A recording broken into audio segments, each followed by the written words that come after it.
Good afternoon, everyone, and welcome. I'm Robert George. I am the McCormick Professor of Jurisprudence and Director of the James Madison Program in American Ideals and Institutions here at Princeton University.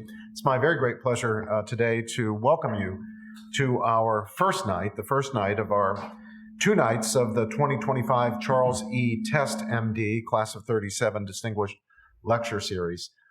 Dr. Test was an eminent medical man, a distinguished alumnus of this university, and a generous donor to the Madison program. In fact, he was the Madison program's very first donor. The first money we got to found the Madison program came as a gift from Dr. Test. The Madison program is dedicated to exploring enduring questions of American constitutional law and Western political thought.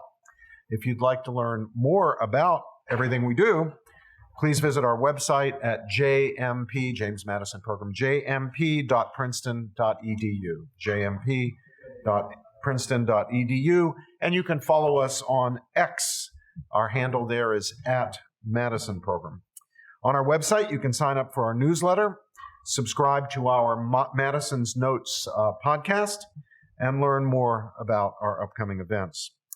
We are very honored and absolutely delighted to welcome as this year's Charles E. Test, MD guest lecturers, 2 of our own faculty members, Professors Francis Lee and Stephen Macedo of the Department of Politics here at Princeton. And their lectures will be entitled In COVID's Wake, Science, Liberal Democracy, and Elite Failure. Francis Lee is a professor of politics and public affairs here at the university. Her research focuses on American U.S. national politics and policymaking. She's the author of Insecure Majorities, subtitled Congress and the Perpetual Campaign, and Beyond Ideology, subtitled Politics, Principles, and Partisanship in the United States Senate.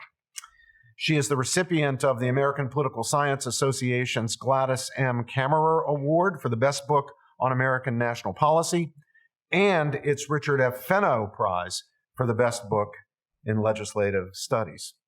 My dear old friend, Stephen Macedo, is the Lawrence S. Rockefeller Professor of Politics at the University and the University Center for Human Values here at Princeton. His books include Liberal Virtues, subtitled Citizenship, Virtue, and Community in Liberal Constitutionalism, and Diversity and Distrust, subtitled Civic Education in a Multicultural Society. He co-authored with Professor Lee the book, In COVID's Wake, How Our Politics Failed Us. Professor Macedo is the recipient of the American Philosophical Association's 1997 Berger Prize for his article, Homosexuality in the Conservative Mind, which was a criticism of the thought of, well, me. And a few others. To which I responded in an essay entitled Marriage and the Liberal Imagination, which won no prizes.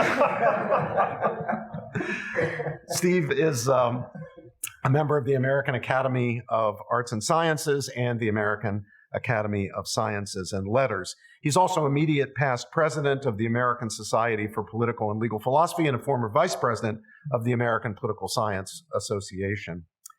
So in the first lecture, the title will be Following the Science Before and During the COVID Pandemic.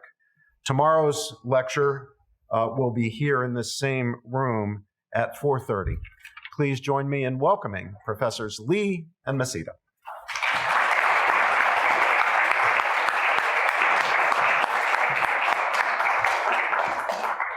Well, thank you, folks. Thank you, Robbie, on behalf of myself and my distinguished co-author. Thanks to Shiloh as well, and Christy Johnson and others here at Madison for helping to put this together. I also want to thank Francis and my partners, Emery Lee and David Bernhardt, who are here, for their patience and support, if not always their fulsome agreement. And I finally want to warn you that if you come to this event expecting to see 2 authors with different points of view in a sort of point-counterpoint, I'm afraid you're going to be sorely disappointed. Or at least that's my understanding. Okay. Okay, yes. So I'm sorry, I'm seeing different things on the slide from here. Yes, so what the COVID pandemic revealed and how it contributed to the degraded state of liberal democracy is what the book is about. Many political theorists and political scientists focus on the dangers of populism. Many scholars and journalists are criticizing the Trump administration, and often for very good reasons. We think there's also a need for self-critical reflection among members of our own tribe, as it were. So we're focusing on the truth-seeking departments, as we're calling them, of liberal democracy: science, journalism, universities, under the influence of polarization and politicization, moralized disagreement, and intolerance of dissent. And that's what in a way the core focus of the book is.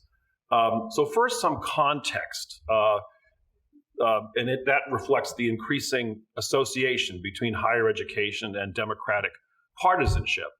So one important point to note here is that from 1998 to 2021, the percentage of Democrats with a college degree increased from 23% to 48%, while holding steady among Republicans at around 30%. So an increasing association of the Democratic Party with educated elites. Secondly, and at the same time, the Democratic nominees' margin among union households sank to an historic low in 2024.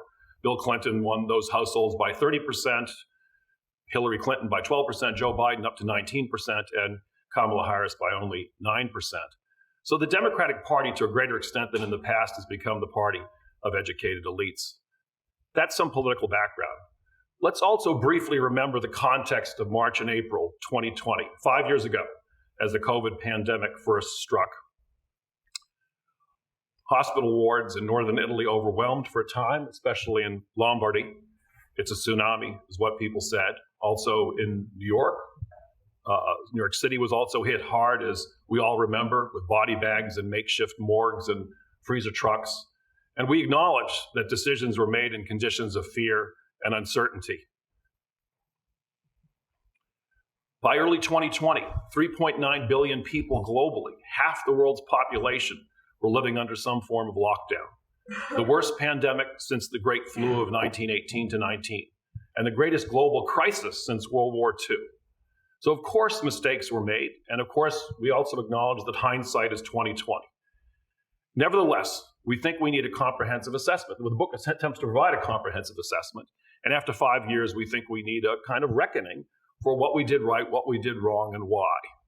And that's what we hope that the book will provoke: an honest and frank, nonpartisan reassessment. So today's lecture is going to consist of 3 parts. I'll deliver the first 2 and Francis the third. So first, lockdowns, school closures, masks, and non-pharmaceutical interventions before COVID. What were the recommendations? What did the pre-COVID pandemic plans say about these non-pharmaceutical interventions before the COVID pandemic struck? And second, the early dissenters from the strategies of imposing lockdown, school closures, and so on, those who dissented from those policies once we started to undertake them in March 2020. And then the rise of subsequent intolerance towards those who dissented. And thirdly, Francis will pick it up, what did the 50 states do?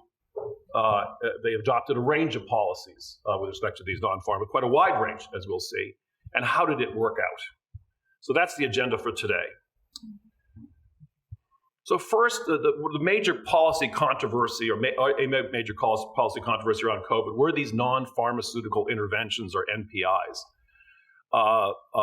They consist of everything except vaccines and drugs. So the border closures, the contact tracing, the stay-at-home orders, business restrictions, work-from-home orders, school closures, mask mandates, and other social distancing requirements. These sorts of measures were imposed in many places on an unprecedented scale in response to the COVID pandemic. And the big issue for them is, how effective were they and how costly were they? So what did the experts think about these non-pharmaceutical interventions in the event of a flu pandemic or respiratory pandemic before COVID? Because the fact is there were a lot of plans that were devised after careful study, devised and revised many times. Many pre-pandemic planning documents from the US, the UK, the World Health Organization, and elsewhere cast doubt on the effectiveness of these non-pharmaceutical interventions in pandemics. And they urged as well that the costs be carefully considered before they're adopted. So, for example, the World Health Organization published an update of its plans in 2019, just months before the pandemic, on these non-pharmaceutical interventions. And among the recommendations in the report are not recommended in any circumstances: contact tracing, quarantine of exposed individuals, entry and exit screening, internal travel restrictions, border closures.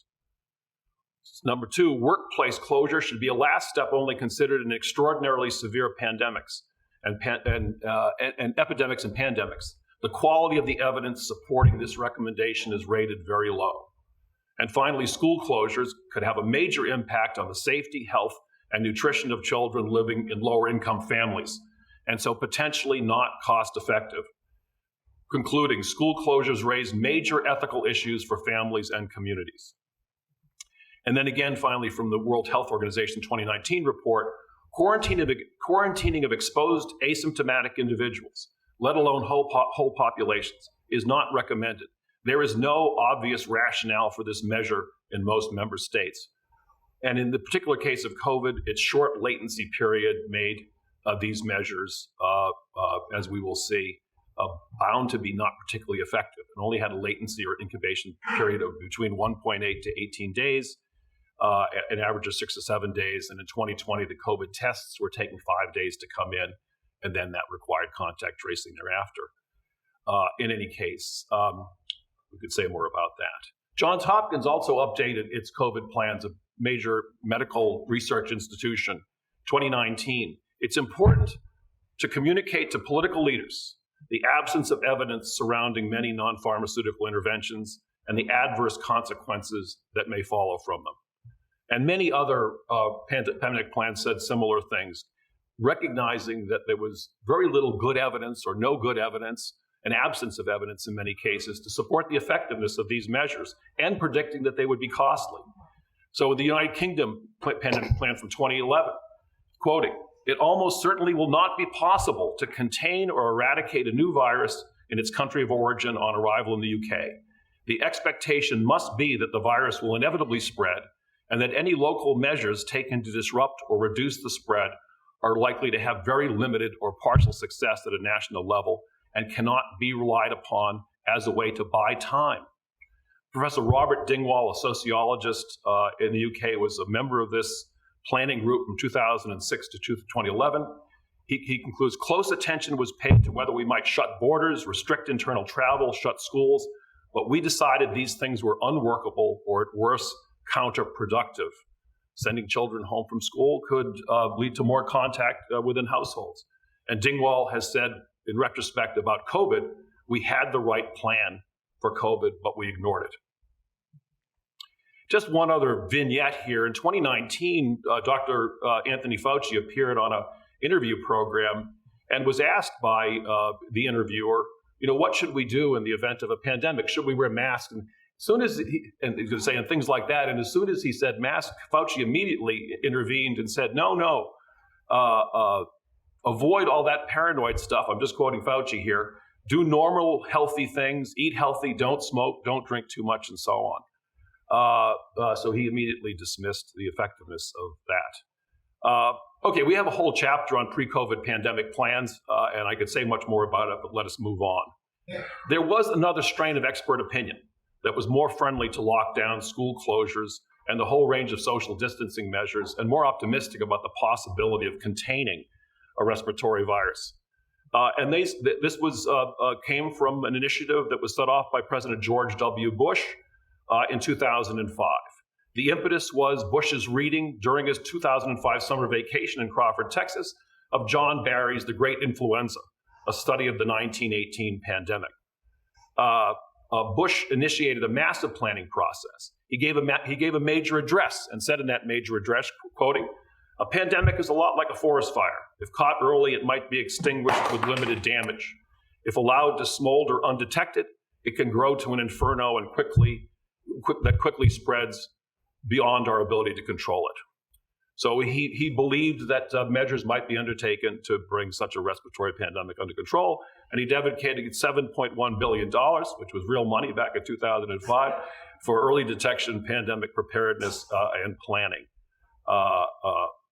And this led to the devising of some major plans under the leadership of some mathematical modelers who remained very influential at the beginning and subsequent during the COVID pandemic, as it turned out. So the containment approach to managing a pandemic gained significant acceptance under the administration of President Bush, and it led in part to this 2006 implementation plan, which was influenced by computer simulations and mathematical models of disease spread. It relied on assumptions, of course, about what the impact of these interventions might be. It asserted the promise of pandemic restrictions and had a strong influence on President Bush and the National Security Agency. So quoting on the left there, modeling supports school closures as an effective means of reducing overall attack rates within communities and suggests the value of this intervention is maximized if school closure occurs early in the course of a community outbreak. And they predicted that you could reduce peak death rates by 50% just through school closures. Very optimistic about that. These pandemic plans tended to treat children entirely as vectors of disease, as it were, and it saw children's isolation as the crucial measure. Now, many experts at the CDC and elsewhere remained skeptical and continued to question whether pandemic restrictions would be feasible and effective in controlling the spread of disease. These questions had not been fully settled on the eve of the COVID pandemic. Important in these measures were, let's say this, the National Research Council, composed of leading members of the National Academies of Science, Engineering, and Medicine, formed an expert committee chosen to balance different views. The Committee on Modeling Pandemic Influenza, Containment of Pandemic Influenza. And their draft report was likewise reviewed by various individuals and so on. They gave special attention to the recent work of these mathematical modelers. They invited in Professor Neil Ferguson of Imperial College London, who will turn out to be important to our story in a little while, Mark Lipsitch of Harvard, Howard Markell, others who have been very important over the last 20 years, really, in pandemic planning. But this National Academies Committee examined their work and the evidence coming from the 2018 great flu pandemic and cities' responses.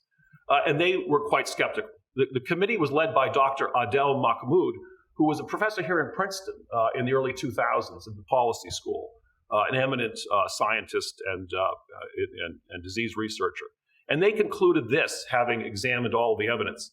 In ideal circumstances, the goal should be only to use these interventions, which I've been discussing, where the demonstrated benefits outweigh the demonstrated harms. However, in conditions of severe uncertainty, this ratio will often be difficult or impossible to determine with any confidence. Furthermore, there's a real risk that in the midst of a crisis, there will be pressure for governments to employ public health interventions even in the absence of proven benefits and without consideration of secondary effects. Therefore, it's vital that these potential secondary effects be identified, articulated, and publicly debated. Before utilizing an unproven intervention, government officials and the communities they represent should be made aware of the intervention's potential negative effects, which is to say their costs, which were bound to be considerable. Just a couple of other quotes then from the 2006 modeling and containment thing. It's almost impossible to say, this is how they concluded, that any of the community interventions studied have been proven effective. It's also impossible to say that the interventions, either individually or in combination, will be effective in mitigating an influenza pandemic.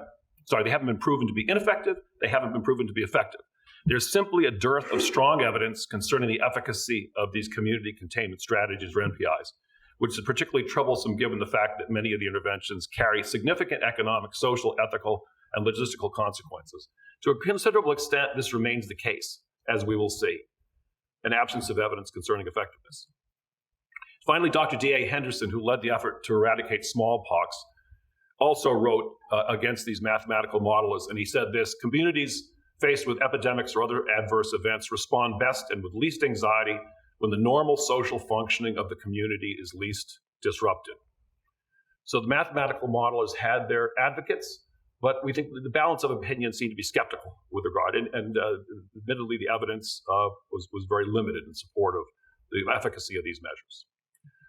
All right, finally, just one last thing. The American Civil Liberties Union in 2008 also issued a report in response to these pandemic plans saying, American history contains vivid reminders that grafting the values of law enforcement and national security onto public health is both ineffective and dangerous.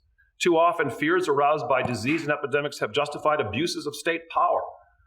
Coercion and brute force are rarely necessary. In fact, they are generally counterproductive. They gratuitously breed public distrust and encourage the people who are most in need of care to evade public health authorities. Effective preventive strategies that rely on voluntary participation do work.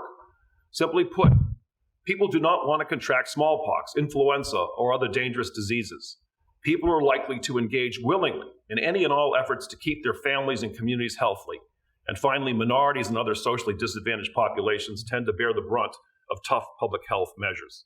This is especially notable because the ACLU was entirely silent during the COVID pandemic, including about restrictions on speech. All right, so that's the end of the first part. Policy turned on a dime in March 2020 as the COVID crisis spread. Just a couple of words about, reminding people of why.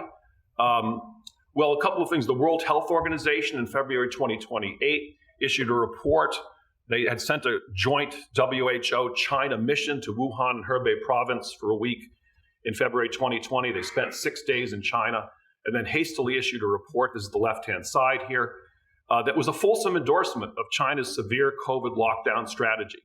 The joint mission unequivocally urged every country in the world to embrace what was in effect a zero COVID policy based on China's policies.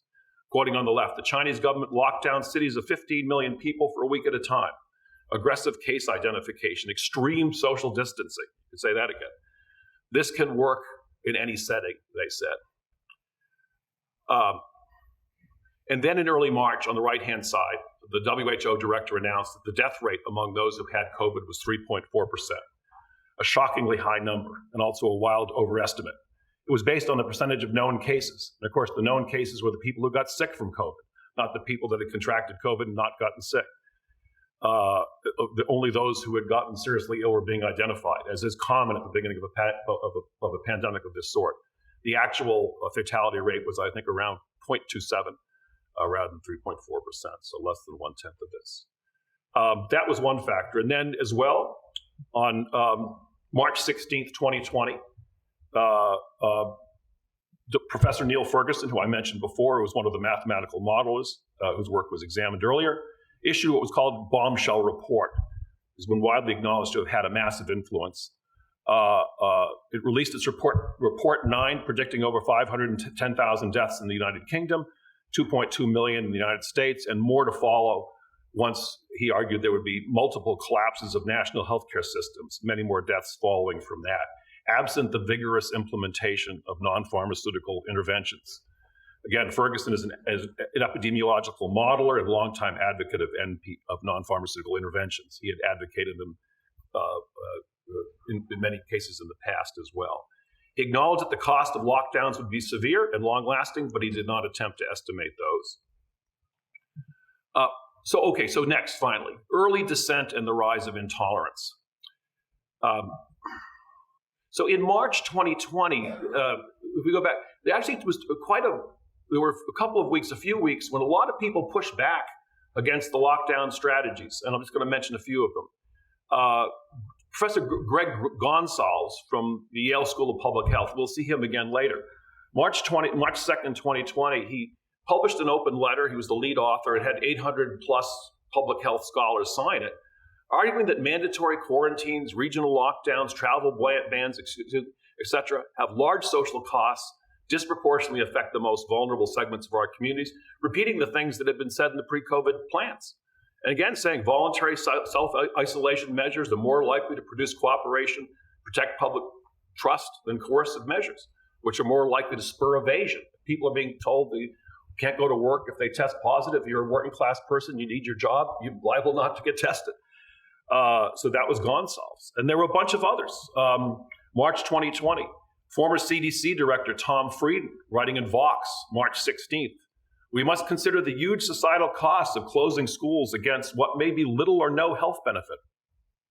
Dr. David Katz of Yale in the New York Times, March 20, is our fight against the coronavirus worse than the disease? Clamping down the whole population means as soon as the clamp is released, the whole population is in danger. The result could be severe restrictions on the whole society with no end in sight. Dr. Michael T. Osterholm of the University of Minnesota, one of the world's leading epidemiologists, acknowledged expert on this. If governors close schools with few cases, how will they reopen with more cases? And quoting, we've got people literally just following each other off the edge of a cliff because they're not thinking. And his again, Osterholm and Michael Olshaker in the Washington Post, March 21st. Hong Kong closed schools, Singapore did not. There was hardly any difference in the rate of transmission. School closures harm the least able to afford to miss work and care for homebound children, including healthcare professionals, firefighters, police officers, utility workers, delivery drivers, essential workers. The best alternative will probably entail letting those at low risk for serious disease, which is the majority of the population, continue to work while advising higher risk individuals to protect themselves through physical distancing and ramping up our healthcare capacity. We could then gradually build up herd immunity via natural infection and recovery without harming millions of school children and others. And with a frankness that soon became rare, he said, people will get sick, some will die, and our healthcare system is going to be overrun to a great extent, no matter what we do. But as April came in and May, dissent waned, so far as we can see, amidst calls for wartime unity in the fight against COVID. Sanjay Gupta's book, based on his experience during the first year or so of COVID, was called World War C. Deborah Burks called her book Silent Invasion.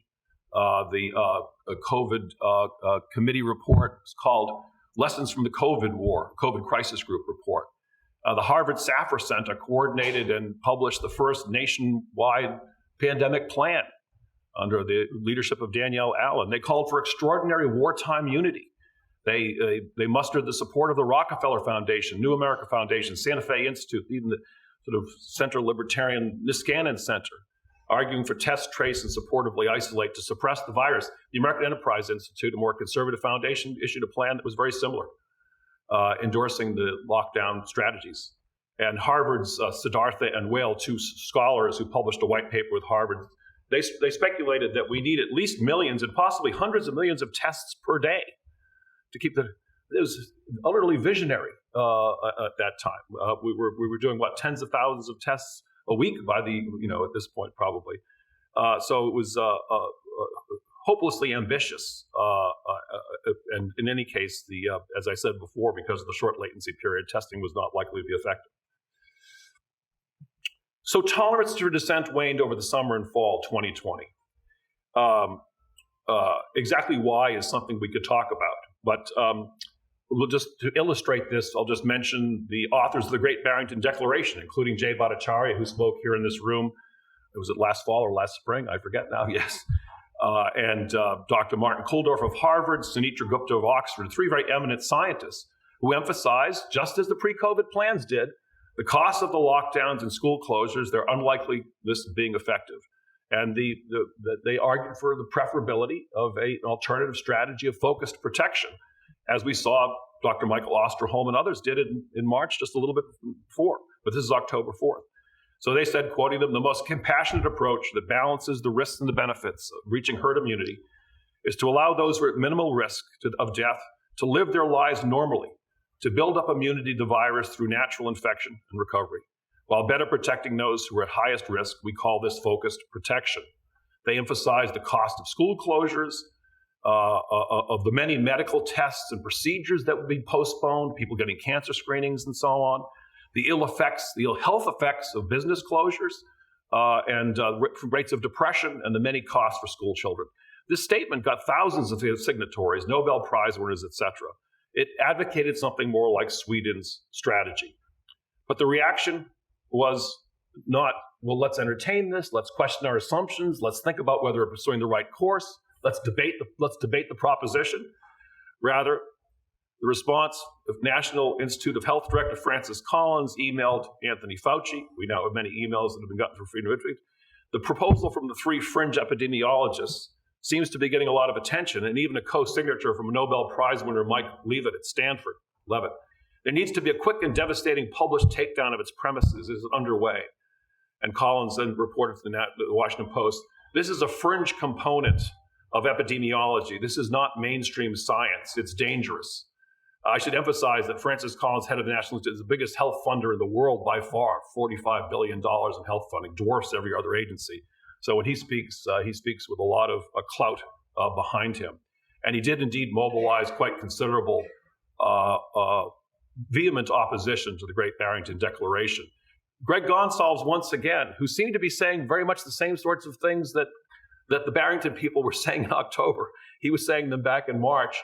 Nevertheless, fully joined behind Collins and others in arguing that these were fringe epidemiologists who didn't have a leg to stand on. And his Twitter feed was vivid in its language. I'm in my mid-50s. I have HIV. I saw my friends die in droves in the 80s, 90s. Pardon me, but this is what he said. I have no more fucks left to give, except those peddling pseudoscience bankrolled by right-wing libertarian assholes can kiss my queer ass. I know you're kind. We beat you once. We will beat you again. It's not exactly the language of sober academic debate. But he followed it up with, the fucking Great Barrington Declaration is like a bad rash that just won't go away. It gives you some sense of the flavor of the time. I mean, we could give you more. People wouldn't talk to each other after they were taking different sides on this. Maybe part of it because the election was a month off, but in any case. And by the way, the Great Barrington authors are not libertarians. Gupta is a socialist. Kuldorf published an article in the socialist magazine Jacobin with a co-author. And this was his point shortly after the Great Barrington Declaration. Elites have seen their stock portfolios balloon in value, and many professionals have been able to keep their jobs by working from home. It is the country's poor and working class households, particularly those with children, who have borne a disproportionate share of the burden. Lower income Americans were much more likely to be forced to work in unsafe conditions, to have lost their livelihoods due to business and school shutdowns, or to be unable to learn remotely. So he emphasized, as indeed the Great Barrington Declaration authors did in general, the disproportionate costs being borne by the poor and the disproportionate benefits being garnered by the laptop classes, those of us who could work from home remotely and have our food, wine, etc., delivered to our homes. In any case, that concludes my portion of the program, and I'm going to turn it over to my co-author, Francis Lee.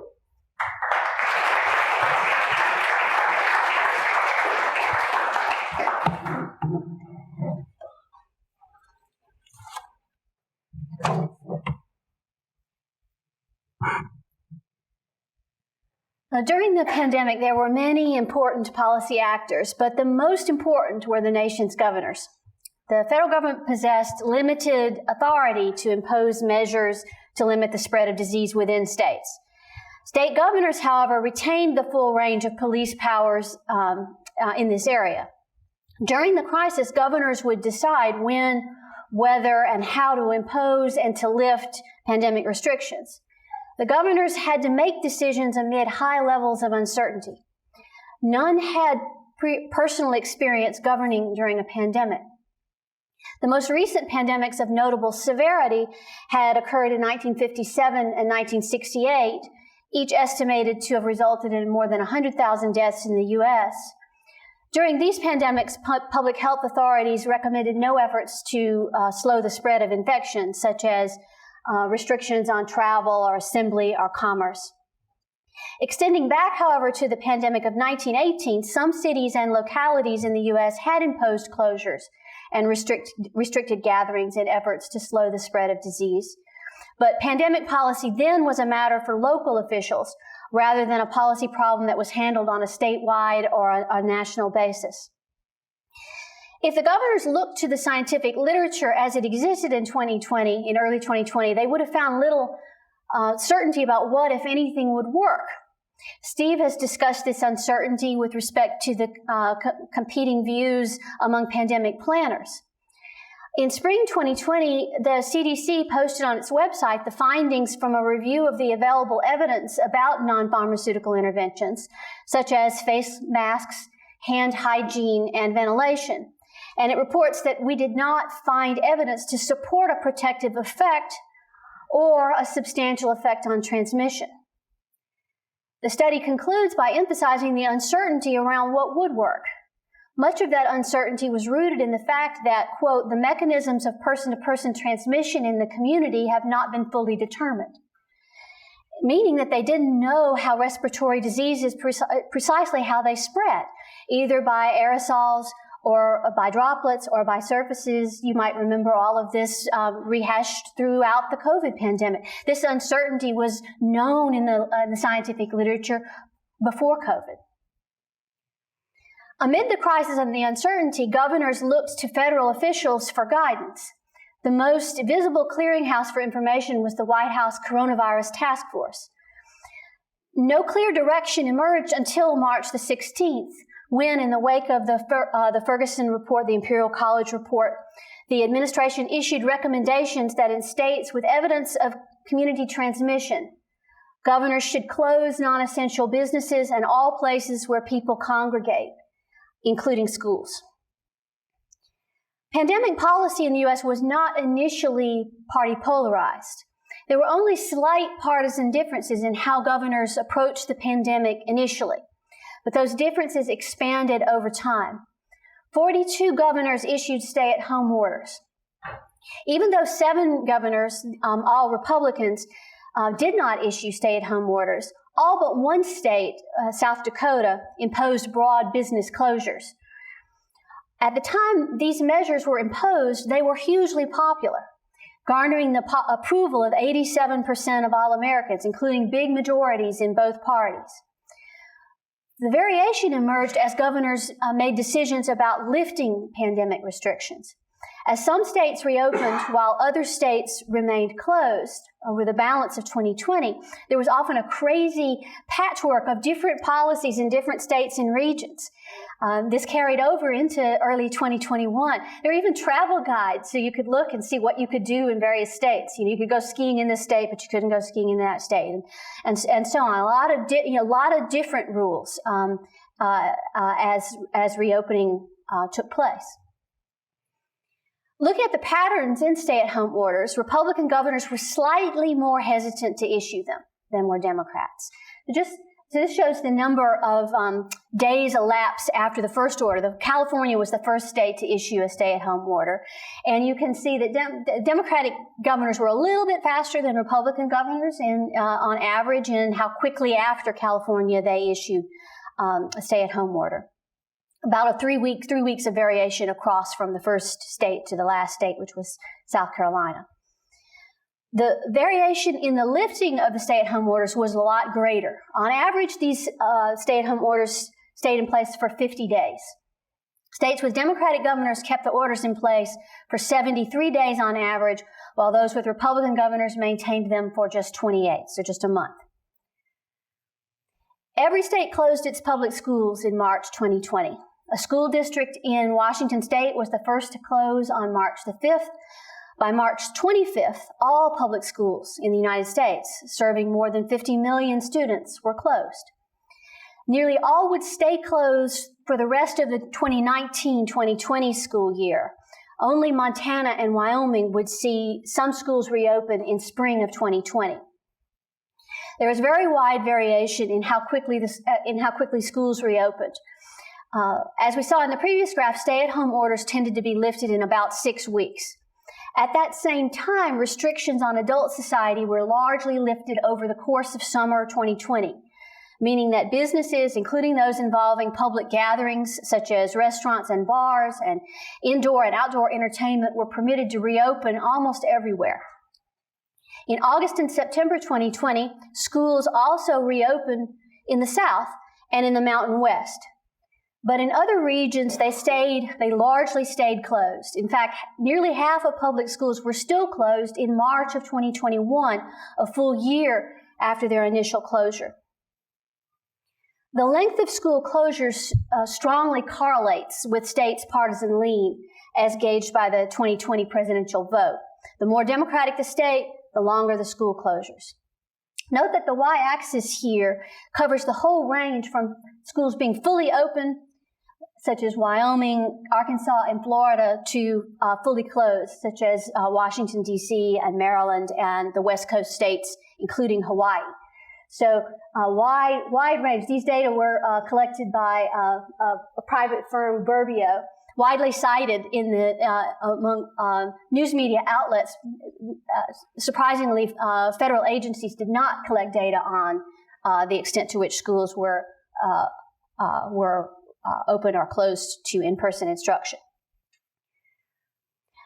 At the same time as governors implemented stay-at-home orders in March 2020, they also imposed other orders to enforce social distancing. These orders, as I'm sure you remember, took many forms. Travel restrictions and quarantine requirements, mandated telework, restrictions on gatherings, closures of non-essential businesses. States then removed these pandemic restrictions piecemeal at varying rates around the country for the next year to 14 months. To track these patterns, researchers at Oxford University compiled a stringency index to measure the restrictiveness of the pandemic response based on 9 indicators, including school closures, workplace closures, and travel bans. The index is scaled from 0 to 100, with 100 being the strictest. This figure displays the average stringency index score for each month of the pandemic for states grouped by quintiles of their vote for president in 2020. From the strongly Democratic states shown in dark red, so the Democratic states shown in dark blue, and the strongly Republican states shown in red. So the traditional red-blue map is employed here. And so you can see 2 important patterns from these data.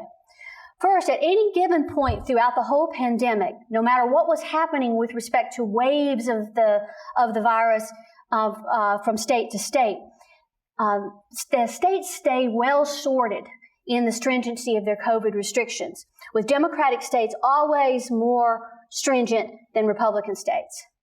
And competitive states are generally in the middle range. So as waves would come and go, policy did not respond to that. In late summer and early fall 2020, COVID incidents fell quite low in northeastern states, including here in New Jersey.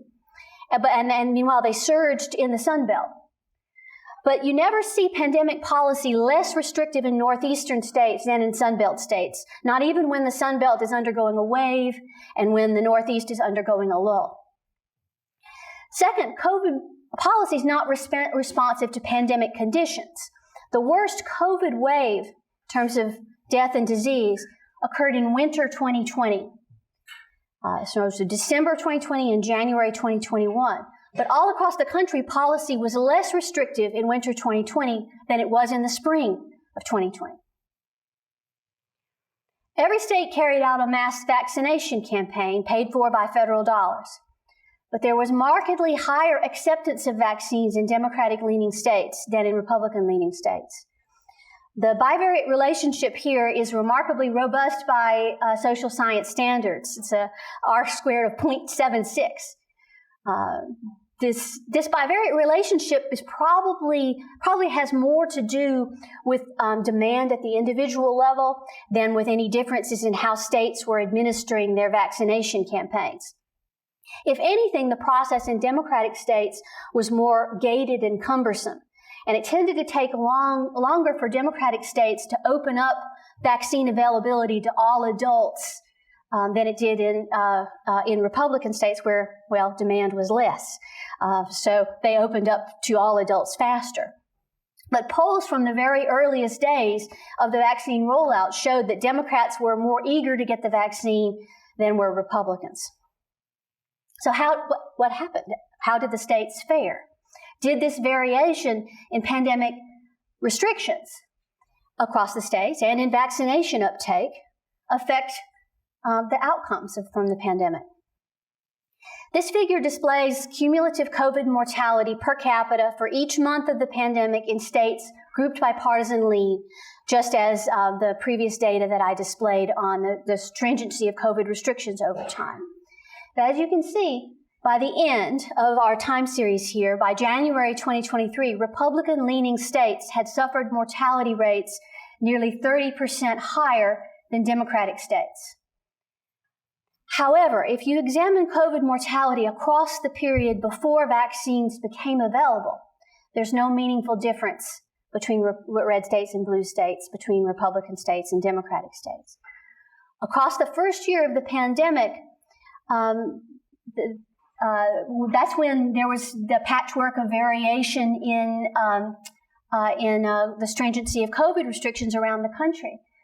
But it's not evident in the per capita COVID mortality at the end of that period. But in the period after vaccines become available, differences in COVID outcomes across Republican and Democratic states emerge and then grow progressively wider over time. Not surprisingly, the analysis points to a strong relationship between states' level of vaccine uptake and their COVID mortality rates. The least vaccinated state experienced 1.6 times as much COVID mortality as the most vaccinated state. However, the different policies states pursued before the vaccines were available don't correlate with COVID mortality. States that imposed stay-at-home orders more quickly did not fare better. This is true even if you take out the states that were hit hardest in the first wave before any action was taken. Note that the states hit hardest in the first wave were not systematically faster in imposing their stay-at-home orders. California was first.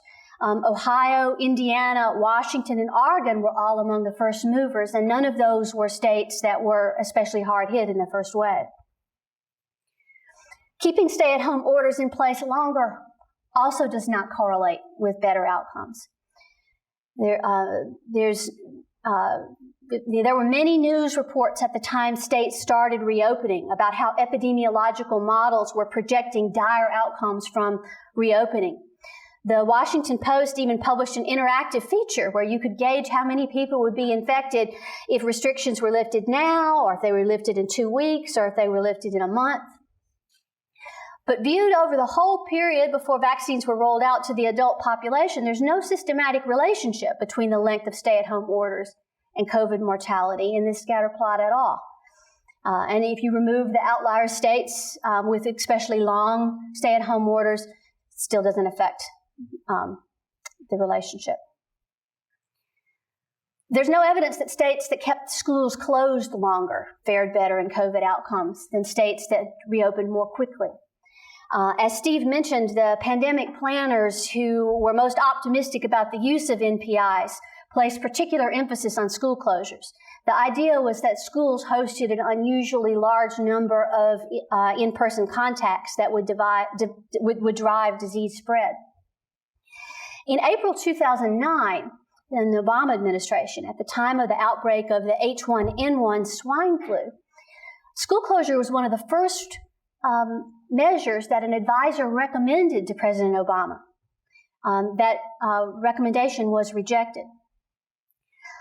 As we look back on the pandemic, we don't see a pattern here where states with longer school closures had lower COVID mortality than states that reopened schools more quickly. Finally, we turn to the broadest measure of COVID restrictions, the Oxford Stringency Index. Oh, I'm losing my slides. Can I get? Oh, I want to show the pictures.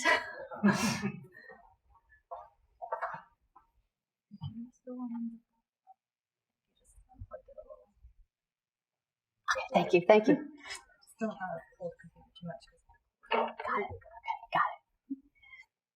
And turn to the broadest measure of COVID. Maybe it doesn't like the slide. Yeah.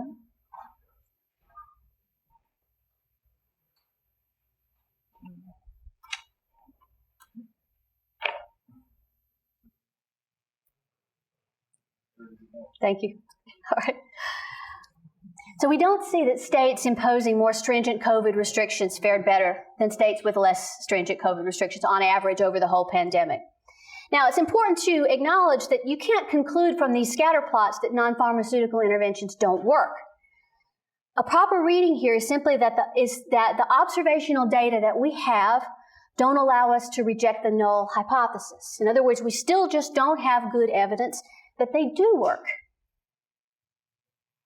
We also conducted some multivariate analyses in order to control for some important contextual effects that are likely to affect COVID mortality, like the percent of the population in the state who are elderly, the percent with obesity, the percent non-white, the percent urban. In the first column, we just include these contextual variables, and you can see that they without including any policy variables. And you can see that states with older populations had higher COVID mortality, as did those with more prevalence of obesity and so on. The second column just includes just the two policy variables, the percent fully vaccinated and the Oxford Stringency Index. Vaccination makes a statistically significant difference, but the stringency of COVID restrictions does not. The third model includes both the policy and the contextual variables. Again, vaccination rates help account for variation in COVID mortality, but the stringency index does not. And you get the same result if you substitute any of the other COVID restrictions that we examined in our study. Just after we finished our initial analyses in spring 2023, a similar paper examining the effects of cross-state variation in pandemic policy came out in The Lancet. The lead author is Thomas Bollocky, and his co-authors and research team are largely drawn from the University of Washington's Institute for Health Metrics and Evaluation. It's a large research team. They are drawing on different data sets than those that we used, and their dependent variable is age-standardized COVID death rates by state. As you can see, only the vaccine mandates are associated with lower death rates. Stay-at-home orders, mask mandates, school closures, restaurant closures, gym and pool closures, bar closures, none of those have a statistically significant effect on COVID outcomes in this study. So at the outset of the pandemic, the science on pandemic management was unclear. Policymakers faced considerable uncertainty. They took different paths, both across the U.S. and cross-nationally. Did we learn anything from these laboratories of democracy? Not really. We still don't know what worked, if anything, aside from the vaccines. That's the assessment of the Scottish government's independent but government-authorized COVID inquiry published in July 2023. With respect to non-pharmaceutical interventions, the report concluded, in 2020, there was scientific evidence to support the use of some of the physical measures adopted against COVID-19, such as frequent hand washing, the use of PPE in hospital settings. For other measures, e.g., face mask mandates outside of hospital settings, lockdowns, social distancing, test, trace, and isolate measures, there was either insufficient evidence or alternatively no evidence. The evidence base has not changed materially in the intervening 3 years. There's no consensus in the literature about whether states and countries benefited from the use of non-pharmaceutical interventions. A systematic review of all the quantitative studies of the impact of pandemic policies on COVID outcomes, published in the BMJ Open in 2022, that's shown on the left here, concluded that the whole body of work largely failed to meet key design criteria for inference of sufficient rigor to be actionable by policymakers. Another review of the accumulated literature published in March 2023 by the United Kingdom's Health Security Agency concluded, despite the high number of primary studies, reviews, and opinion pieces published on this topic, there are still many uncertainties and unknowns about the effectiveness of NPIs. There's no consensus body of literature that these measures worked as they were intended. The three papers listed here employ some of the more rigorous statistical methodologies. These are panel designs with fixed effects that gauge the effects of imposing or lifting pandemic restrictions on mortality rates within states. So this is a within state design or within country design in some cases. All of these report null findings.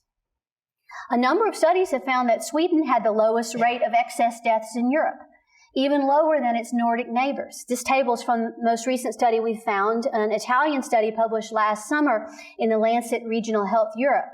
It's not a paper focused on Sweden at all. It's just a study compiling statistics on excess deaths for each country in Europe at various points in the pandemic and then overall, and Sweden is shown as the lowest overall in Europe.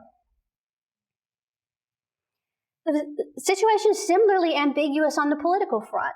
There's been no convergence of public opinion about what worked or not. Instead, American public opinion about pandemic policy grew progressively more polarized across the pandemic. Democrats continued to view public health officials positively, while Republican assessments cratered. Democratic and Republican governors all claimed credit for handling the pandemic well. Governors across the U.S. remained highly popular throughout the pandemic and afterwards, and the vast majority had approval ratings above 60%.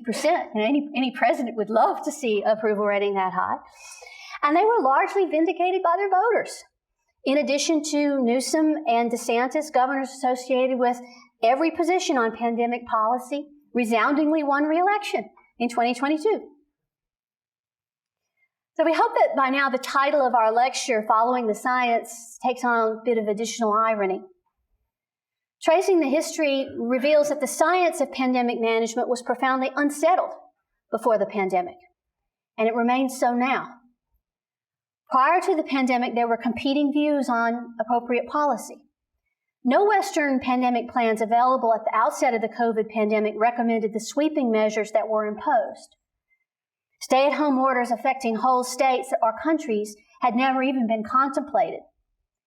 Pandemic plans were even equivocal or silent about less restrictive measures such as face masks. When the People's Republic of China implemented far-reaching NPIs in response to the outbreak, Western experts initially responded with disbelief.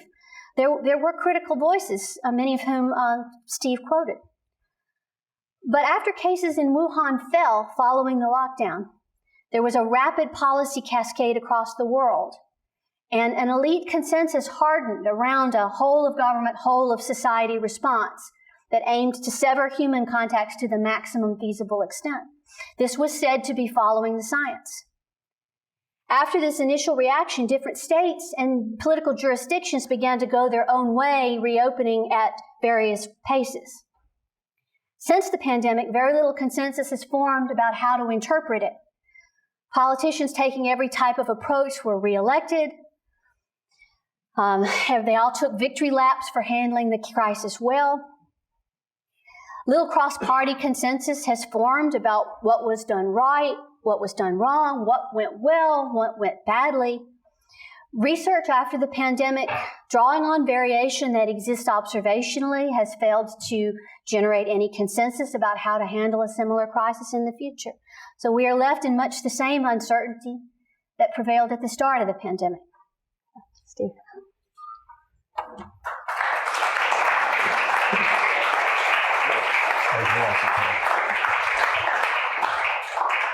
So just to conclude, thank you, Francis. We're going to talk tomorrow, looking ahead tomorrow, to costs and trade-offs in pandemic policies. We've seen something about the policies that were adopted across the 50 states and lack of evidence for their effectiveness. What were the costs, on the other hand, and trade-offs? We'll talk about that. Francis will talk about that tomorrow. And then I'll talk about misinformation or reasonable policy disagreements about COVID's origins, vaccines, masks, and other matters, including apparent noble lies that have been told during the pandemic and subsequently. And third, why did we do it and what should we learn? So tune in tomorrow for that exciting agenda. Thank you very much. Stephen Francis, can you take a few questions? Sure. Yeah, happy. Good. Yeah. Very good. Well, thank you, Stephen Francis. So we have a custom in the Madison program of first inviting questions from students. So any undergraduates, graduate students, high school students, visitors. Yes, you, sir. You have the first question. And Jonathan will hand you a microphone so we'll get the question on the video. Hi, thank you. I'm curious, you spoke a little bit about inconsistent enforcement a little bit later in the period in terms of schools and other things like bars.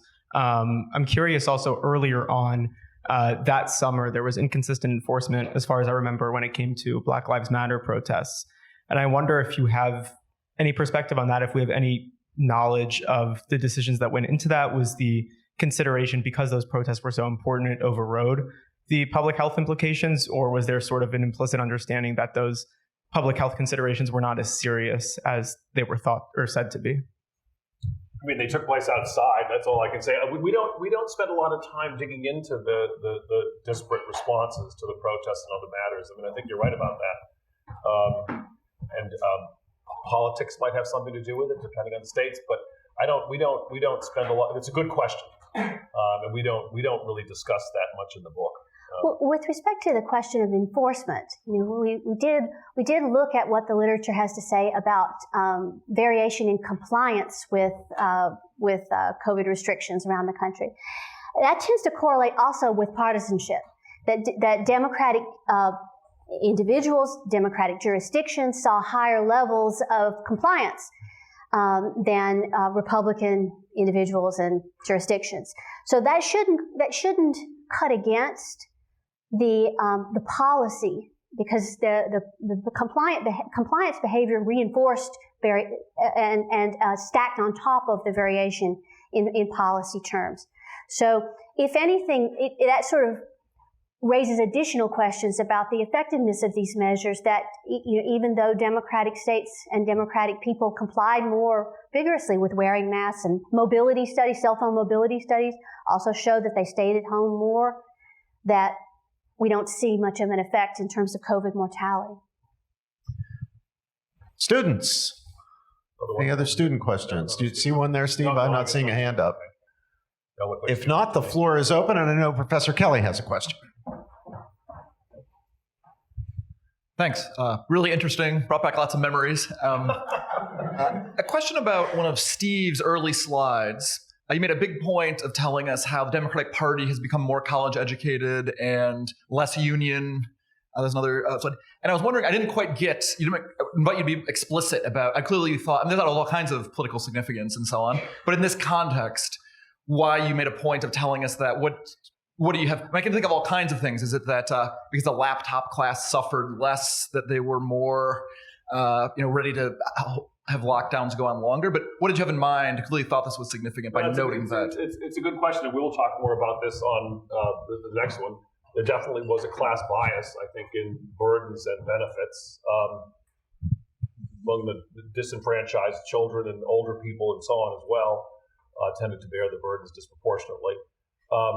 I think there was the educated elite stock, the establishment in Washington, the scientific establishment, I think was typically seen as being in favor of these stringent measures at the national level. Deborah Birx was a Trump appointee, but she represented science and was very much traveling around the country advocating closures and only reopening under safe conditions. Dr. Fauci, of course, Francis Collins.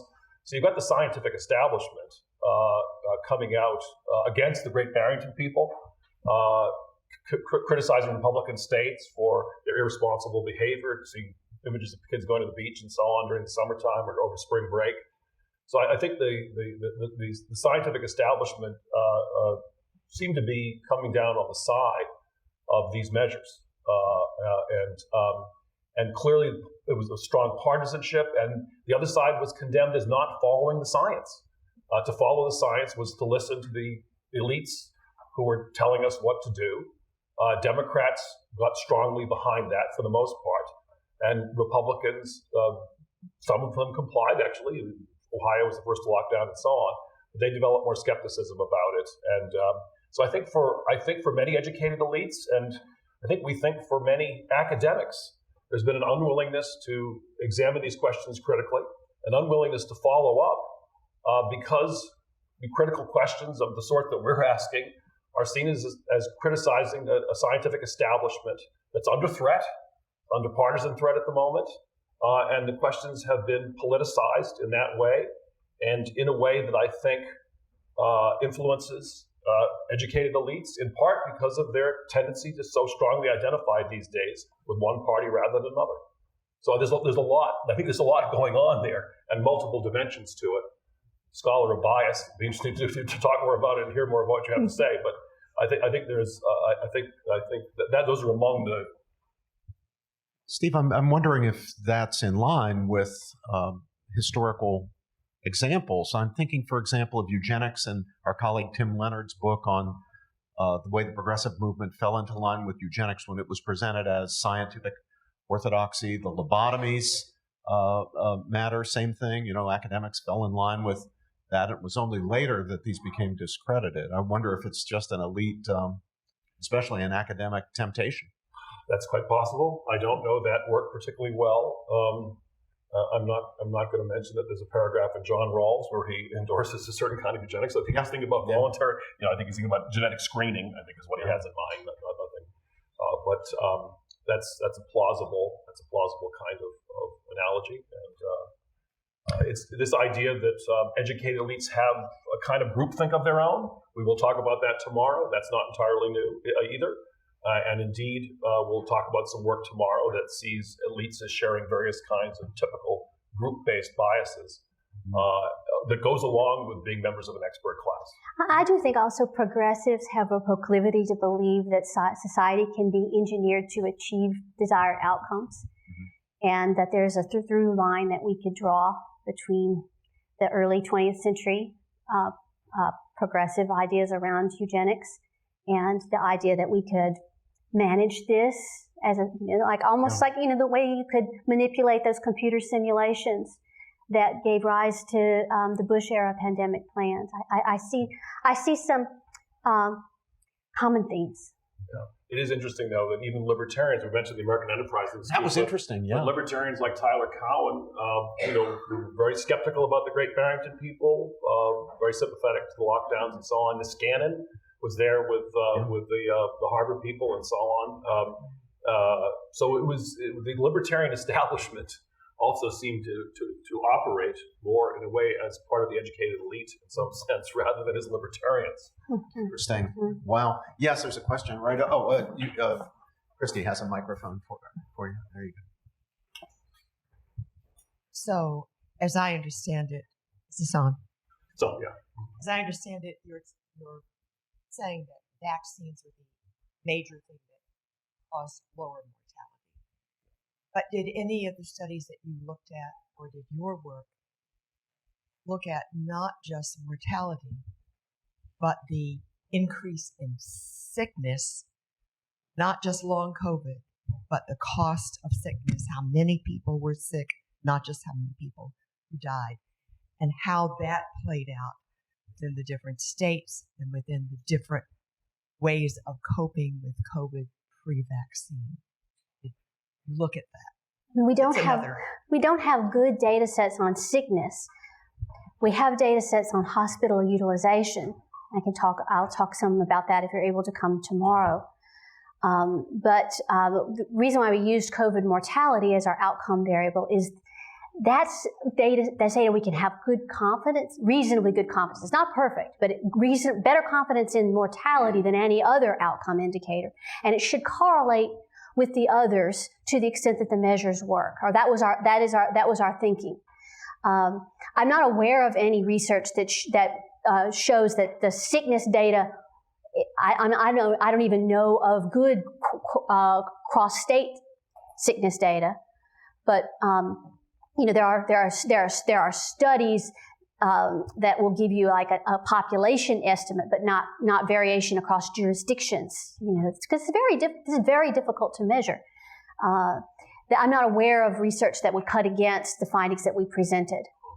And there are studies that argue that the NPIs were effective, but they only look at infection rates, not illness, even, or morbidity. And there doesn't seem to be much of an association between infection rates and serious outcomes. You can slow down transmission a little bit, but it doesn't seem to make much of a difference in terms of infecting those who are vulnerable. That's right. Those studies tend to cover just short periods of time. And that's one of the problems with NPIs is that they're not sustainable over the whole period of a pandemic. Pandemic is long. And so later outcomes wash out any benefits that you're able to achieve through NPIs initially. When Dr. Bhattacharya was here to give his Harold T. Shapiro lecture, he seemed to put a lot of emphasis on the morbidity and mortality consequences of the policies themselves, the deaths of despair and so forth. But am I right to imagine that those would be very, very difficult to measure and to attribute? Right? I'll show you some data on excess deaths. That's the best way to get at it. So deaths above the norm for particular jurisdictions. I'll show you some of that. So a lot of the excess deaths is explained, of course, by the pandemic, but there's a lot that's not explained. Close to 20% of the COVID deaths are or the excess deaths that occurred in the pandemic are not attributable to COVID. And does that suggest that they could reasonably be attributable to the policies? Some are. Yeah. Yes, ma'am, right over here. Do you have a sense of what is going to happen in the future with the change in, we now have President Trump and the people that he has behind him? Do you have a sense that there's a plan for the next pandemic? There's not a plan yet. I mean, two of Trump's announced appointments are people who have advocated strongly for a COVID commission, a review of what was done and what the outcomes would be. That's Marty McCary, who's appointed at FDA, and then Jay Bhattacharya at NIH. And they've put together a list of questions that they believe need to be answered for a commission. And so I suspect they will push for it. Now, will there be support is another question. I mean, this has been sort of politically untouchable. Neither Democrats nor Republicans in office have wanted to pursue this question because the policies are not that different, especially initially. And so everybody's fingerprints are on the actions that were taken. And so there's not a strong appetite. I kind of wondered if anybody would come to our lecture tonight. There's not a strong appetite for revisiting these questions. I mean, there has been, the Republicans in the House did pursue vigorously the question of COVID's origins and did a very good report that came out in the fall. So on some matters, they have been willing to pursue it. And Bhattacharya is it's quite something that he's the one that's been appointed to replace Francis Collins as head of the National Institutes of Health, the world's largest healthcare funding agency. So he'll certainly be in a position to help to initiate such a report. Is there, Steve, at this point, a definitive answer to the origins question, or is that still debatable? Well, it's debatable. I would say this. We'll talk about this tomorrow. The chances of the people that really laid out the evidence and looked critically on both sides think that it's overwhelmingly likely to have come from the lab.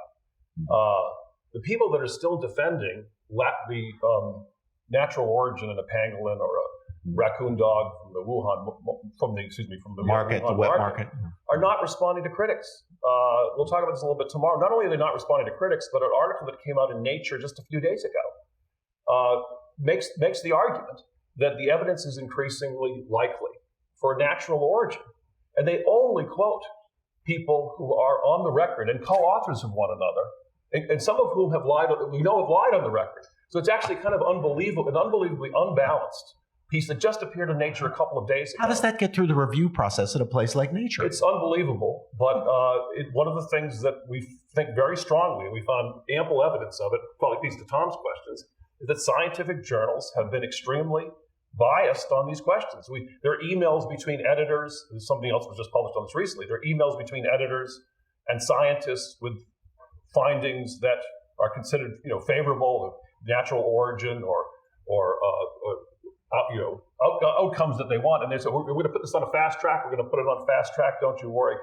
And then there are other studies that are critical, for example, of the wet market theory that have been held up and delayed. The authors have been maligned in the press, but the scientists that they're criticizing based on the data are not responding in academic journals. So I think it's actually quite a revealing window onto the extent to which science around these questions, and some others as well, is politicized. I have found to a shocking extent. Gosh. Yes, Mr. Pyle back there. Christy will give you. Thank you for a very enlightening, if depressing, talk. So appreciate the chance to review this. And if there's one thing good that came out of the whole experience for me is that I learned what a pangolin was. My question is about mental health. That's the field where I'm active. And this whole COVID thing with the NPI has had a devastating effect on people with psychiatric disabilities. You can imagine the isolation and thus the setbacks to psychiatric recoveries. When state hospitals shut out families from seeing their loved ones, when agencies in the community couldn't follow up and get through the door to talk to their charges, when the agencies themselves couldn't charge their fee for service because they couldn't have any visits that you could charge and thus keep them sustained and so on. And there have thus been enormous layoffs and unsettlement in the workforce for mental health, and certainly effects on the loved ones who have these illnesses. This is all anecdotal to me, but my question to you is, in the course of your important work, have you come across any mental health specific elements that were NPI generated? Thank you. I'll be discussing the evidence around that in a review of the costs of the pandemic measures. There's one study I'll discuss, if you're able to come back tomorrow, one study I'll discuss in some detail looks at county by county variation in utilization of mental health care facilities. It finds that counties with stay-at-home orders experience 20% more demand than counties without stay-at-home orders. So it's a pretty telling comparison. It's difficult to isolate the effect of the pandemic versus the pandemic response because they happen together. And of course, a pandemic is going to be upsetting and stressful and a strain on mental health itself, no matter how it is responded to. And so it's a challenging area for scholarly inference. But there is work that's being done in that area. There's a question with the lady with the white shirt in the back. Oh, yeah. She's had her hand up from the beginning. Oh, or did she already have it?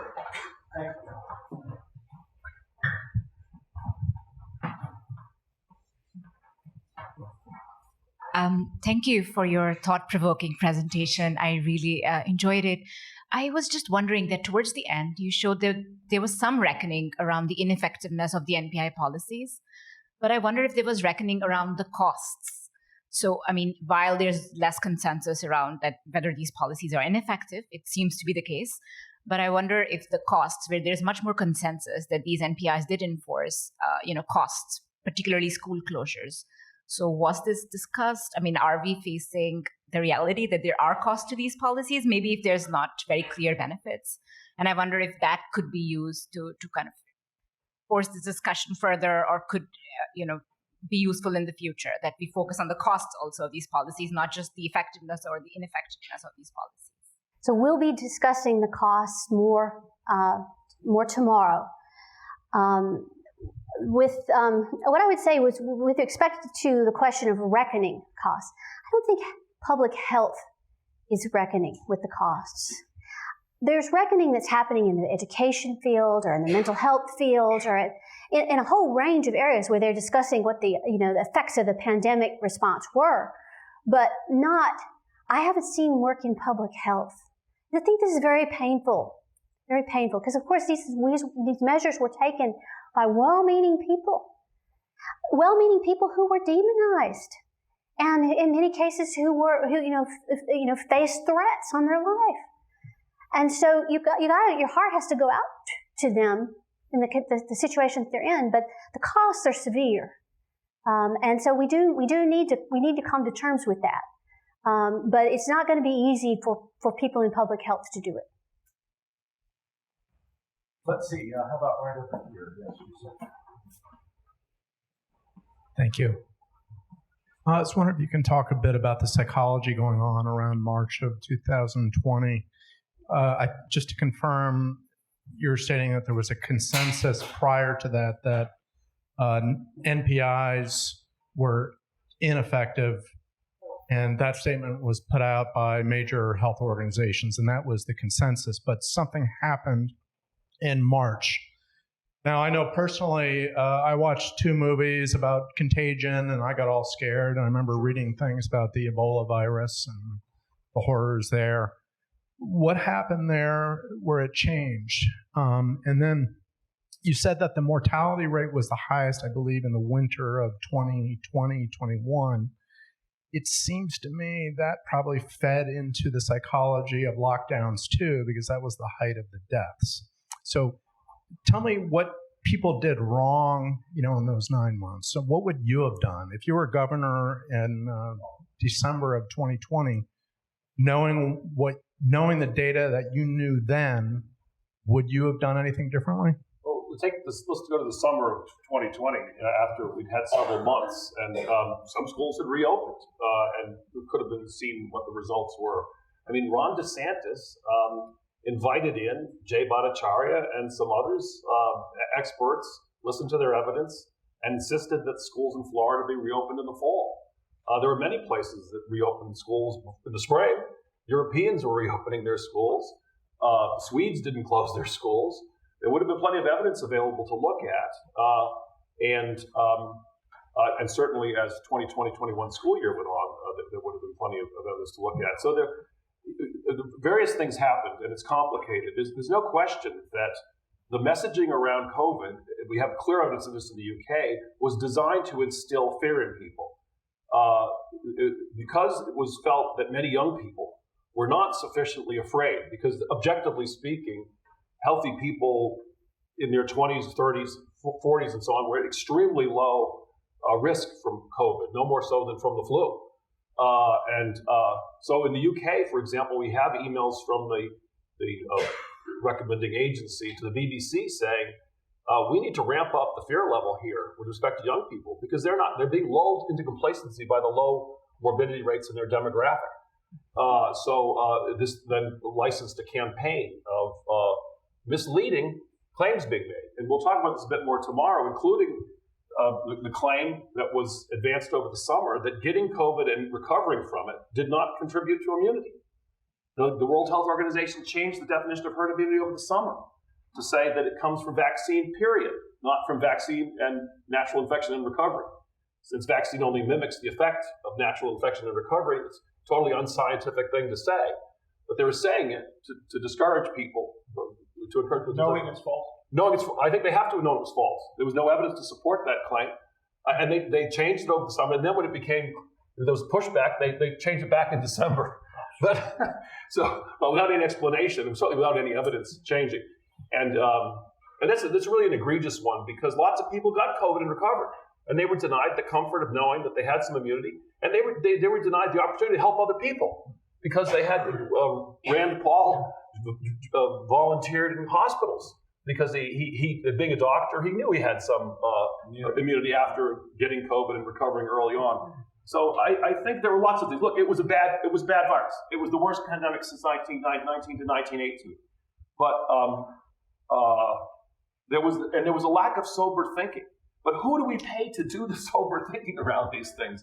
Well, it should be governors to some extent. More of them should have done what Ron DeSantis did and take some independent evidence. Journalists, serious journalists, are supposed to be doing stories on this. But how many reports have you seen on 60 Minutes on the origins of the virus, say, or anything else? And finally, academics are the ones most especially who were made independent at research universities by tenure and by the large endowment that places like Princeton have to be independent voices in society. And there's been very little critical inquiry and uptake. There's been virtually no academic conferences on this subject. The law schools are not doing things on the restrictions on communications under COVID. And it's really, I think, kind of appalling that we've gone through this crisis and critical questions are not being asked. So this is something that's really surprised us. We went to a conference in Stanford that Bhattacharya organized in October. It was wonderful. Of course, there were many scholars, Peter Hotez in Sounddown in Texas, who were saying the president should shut it down. The president of Stanford should shut that conference down because it was spreading misinformation. So the levels of intolerance, partisanship, and the moralization of disagreement around this topic is really shocking. But I don't think it's, unfortunately, not entirely unique. In tomorrow's lecture, Francis, will you discuss the impact on public trust of the so-called noble lies, where they deliberately say something they think isn't true because they think the public good requires it? That will be one of our themes. That will be one of our themes, yes. Yes, sir, right in the middle there. Just quickly, throw out a different data point from the data you've been using that might point us in some interesting directions. And I lived in China for the year 2020, and you would have a very hard time convincing me that NPIs were not extremely effective in China, where they had the capacity to implement them very rigidly. However unhappy people, I'm not talking about what happened a year later or a year and a half later when the more contagious variants started to spread. They had the government, they had a combination of authoritarian state and a culture of a community. You're part of a community, your social commitments are more important, a less individualistic culture. And I mean, I can say cross-nationally, there's not a correlation between the stringency of restrictions as gauged by the Oxford Stringency Index and pandemic outcomes. Is China included in that? Yes, China's included in the study, but it's just one. It should be one case. Of course, China data is not entirely reliable either. The Japanese? The Japanese are communal, like you just said. They never imposed lockdowns, and they wound up having very good outcomes. Yeah, their outcomes were Japan's outcomes are sort of between New Zealand and Australia, some among the best in the world, with no lockdown, no very low levels of COVID testing. Like one of the lighter touch countries. Elderly population. But why do I sense that you're reluctant to even give a little bit of, because let me just, in Beijing, by the summer of 2020, life was almost back to normal. By the fall, we were restaurants, groups were going out for meals in restaurants, going back to work in their workplaces. I mean, it was impressive that the situation there was so much more normal than was the case in other places. And again, I'm not saying that this is an argument that NPIs are therefore good everywhere. I'm saying maybe part of what happened, in fact, you sort of suggested it, was WHO was in China when China, with this tremendous state capacity to impose these restrictions across the society and that cultural basis that facilitated it, did that, and it's fair enough point. It's a fair enough point. The results were impressive. I mean, over the course of the whole pandemic, the story is more complicated in China in that they wound up having to reopen before vaccination was made widely available. The vaccination rate was not very high, not as high as it should have been when reopening did occur. And so even in your best case, the sustainability of these measures is still a very, very much an open question. What you see in studies, mobility studies, is that decay happens quickly. Like you impose the lockdown, and it's about 2 weeks later starts to break down. So it's not sustainable like on a voluntary basis. Now, authoritarian regime presents other options, but I was in China in October for 10 days, and I was not allowed to talk about COVID too much, but I talked about it a little bit. And all the students I talked to were very, very unhappy with China's COVID policies. They were far more depressed about it. The look that came over their face when I mentioned it. They wanted to hear about various things, but they don't look back on it as a great success. We've reached the end of our time, but I see you have the microphone, and if you can ask a very quick question, I'll let you do it. Quick, I think. The flip side, pardon me, the flip side of shutdown is what happened to the workers in the meat packing plants, for example, where they're essential workers required to come to work, and to my sense, at least, they were not following a lot of the guidelines that most people in the country were supposed to be following.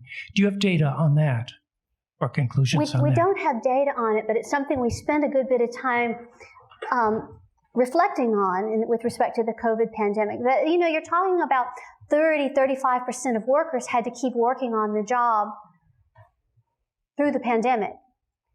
So, the lockdown, stay-at-home orders could not apply to the whole of society. We're dependent on meat packers. We're dependent on a lot of people who had to keep going to work all through the crisis. And no provision was made for these folks, not even hazard pay, many of whom are older, are health compromised. Nothing was done for them. Meanwhile, you're paying non-essential workers of all health statuses, including some very young and healthy people laid off from restaurants. You're paying them generously to stay home, and the pandemic unemployment insurance was very generous. Once it finally got flowing, that was another problem. But you're talking about people earning, after being laid off during COVID, at the minimum, $50,000 a year on an annualized basis. So between the pandemic unemployment insurance and the and the regular state-based unemployment insurance. So it's quite generous, and that continues. That was the CARES Act, and then the American Rescue Plan. So there was a lot done for the non-essential workers and for people who were laid off, but nothing done for the essential workers, including the meatpacking workers.